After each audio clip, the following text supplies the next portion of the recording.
Hello there and welcome, it's Juliana Michaels, and in this video I'm going to be sharing with you how to create a faux embossed background using die cuts. And the dies I'm using are some of the new ones from the Holtz Sizzix Halloween 2024 release. Even though the example I'm sharing is Halloween themed, you could easily use this technique with any dies to create a card with your preferred theme. As always, feel free to pull from your stash, but if you are interested in any of the products I'm using in this video, you can find the supply list with links in the description box below. When you shop through those links, you are supporting me, and your support is greatly appreciated.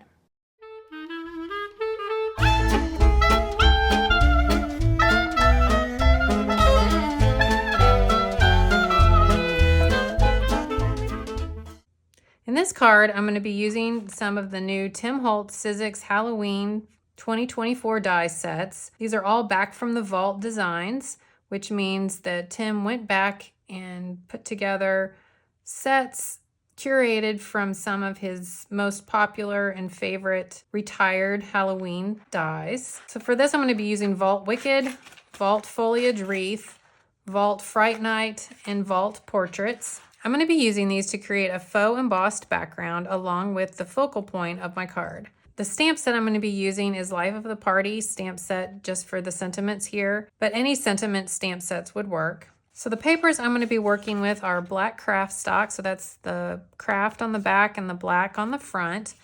White cardstock just to stamp the sentiment onto. I'm also going to be using some of Tim's gold glitter cardstock and then a piece of the green Kraft stock, again the Kraft paper on the back printed with the color on the front. And so this is just one of the greens from the paper pack that contains the blues and greens. I'm going to be using just a little bit of Walnut stained distress ink and a little blending tool to ink the edges of the sentiment strip. And then I'm also going to be using Ranger sanding disc. So this is just a little piece of sandpaper that attaches to your blending tools, but you could also use just regular sandpaper. So the first thing I'm going to do is take some of the dies from those various die sets, and I'm going to kind of think about where I could place them on my background. So what I'm going to be doing is cutting these out from cardstock, but I want to kind of get a feel for how I could maybe fit these on here to kind of create like my own design. So it just gives me a little bit of an idea of how these might fit on here. It's kind of creating openings and just playing around with the placement of things. And then just going to try to kind of fill in any kind of open spots. These little bats could go in here. And so it kind of gives me an idea there of what all I might need. These are also some of the little potion bottles, some of the tiny little bats, and so I might use those to kind of fill in the space as well. I can also, cut out this spider web and cut it into pieces to fill in. So as you can see, I'm working on a piece of the black Kraft stock, and this is going to be like the base of my card for the background. And then I've also taken another piece of the black Kraft stock and I've run it through my Xyron machine to apply some adhesive to the back side of it. And then what I'm going to do is just place these dies on this paper and just cut out all these different shapes. And then I will just have my own cardstock stickers that we're going to adhere to this background paper. Okay, so I have now die cut all of the pieces out of the black Kraft stock that had the adhesive on there. And now I'm just going to play around and figure out where to place these die cuts on the paper. You could certainly use liquid adhesive to do this. I personally found that to be a little more tedious and time consuming, and also did not, like if you get too much adhesive and it kind of splooges out, it, I don't know, I just didn't like the look I was getting that way. So, so I've decided to try it kind of making a sticker and think this is going to work a lot better.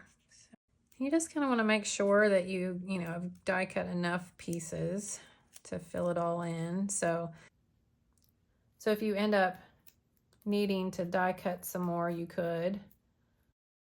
And then if you've got any pieces that are hanging off, we can trim those off later.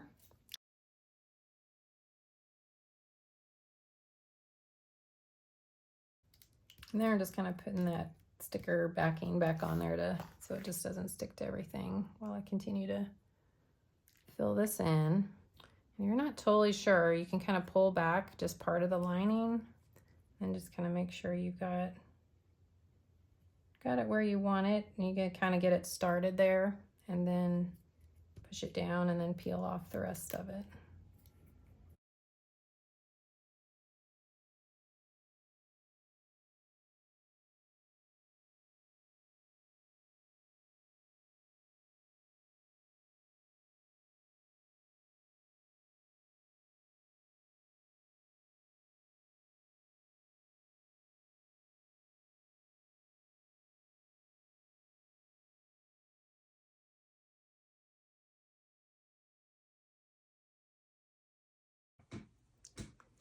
So as I was planning to kind of figure out spacing here, I decided I needed a couple more die cuts. So I added the little spider and the little mouse.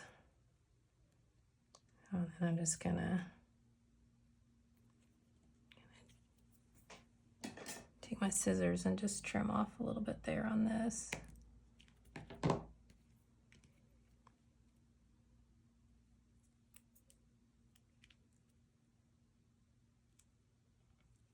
So I'm just kind of continuing to just keep adding in and filling in all these little openings.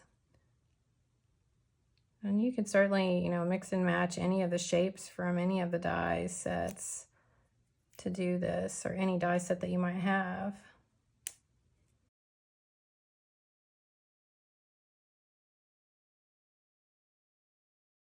If you've got any other little pieces left, you could kind of fill in as you want. So I could put a little bat wing there, but I think what I'm going to do is just, since I've got this little piece here, I'll fill this in over here. Oh yeah, it's like perfect. Perfect. All right. So now I'm just going to take my scissors and let's take these longer ones, a little easier.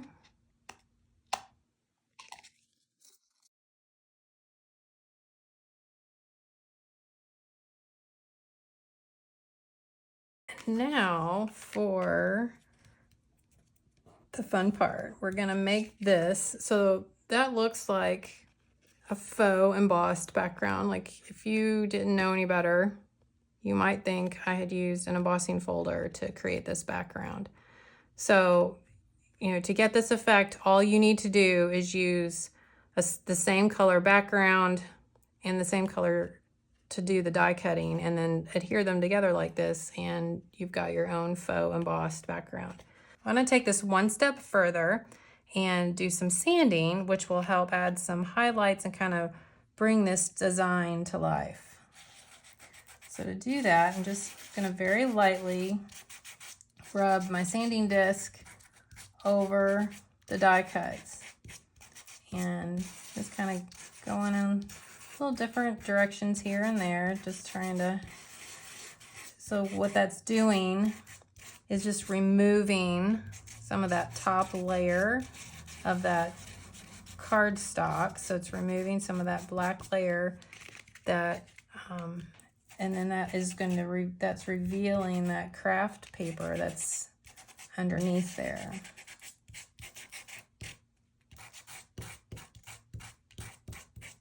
And to do this, I'm also just working here on a piece of kind of thin cardstock that's just for a piece of packaging. So just something to kind of help protect my work surface. And I said, just kind of start off kind of light and see how it's looking. You can always, sand more if it's, not not how you like. So it's just really kind of a personal preference as to how much sanding you do.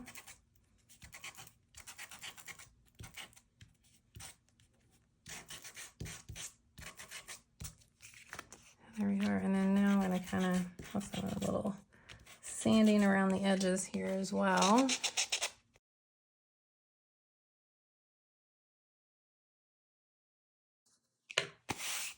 Just kind of wipe that off a little bit because you'll end up with a little like black dust everywhere. And there you go. So there is your faux embossed background using some die cuts. So to embellish the card, I die cut the witch and the broom and the little spider from some of that green Kraft stock, and then a wreath from another piece of black Kraft stock, and then also from the gold sparkle. And then I'm going to sand these just like I did on the background piece. And since these are not attached down, you kind of just want to work in like little small sections and hold it. And then, you know, kind of look what you're sanding, you know, so if something's sticking out away from you, you kind of want to go, you know, go that direction so that you don't accidentally tear the die cut. So, you know, as you move around the die cut, you might need to change which direction you're sanding. And then again, you know, just do as much or as little of that as you like, and then just repeat that same thing for all of the die cuts.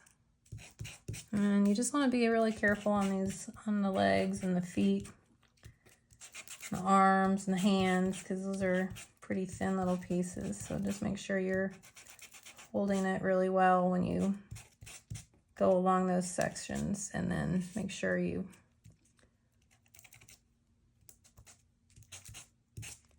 you're going in the direction that you're not going to rip anything. But if you do, you can always cut it again. Hopefully you've got another piece of paper. But you can also skip this step too if you don't like the way this looks. So I'm just going to glue these together and adhere them to the card, and then we'll be finished. So here is a look at the finished card with the faux embossed background. And to finish it off, I just added a little bit of machine stitching with some black thread around the outer edge, and then adhered that to a piece of the green Kraft stock. And just so you know, I die cut the witch, broom, and spider out of the center of that paper so I didn't waste anything. And then I adhered the wreath, and then adhered the other die cuts using kind of a combination of some double-sided foam adhesive and distress collage medium.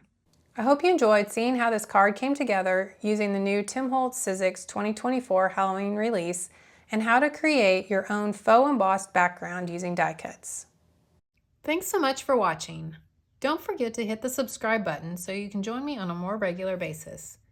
Hit the like if you enjoyed this video, and if you want to join me on my other social media platforms, you can find the links to those in the description box below.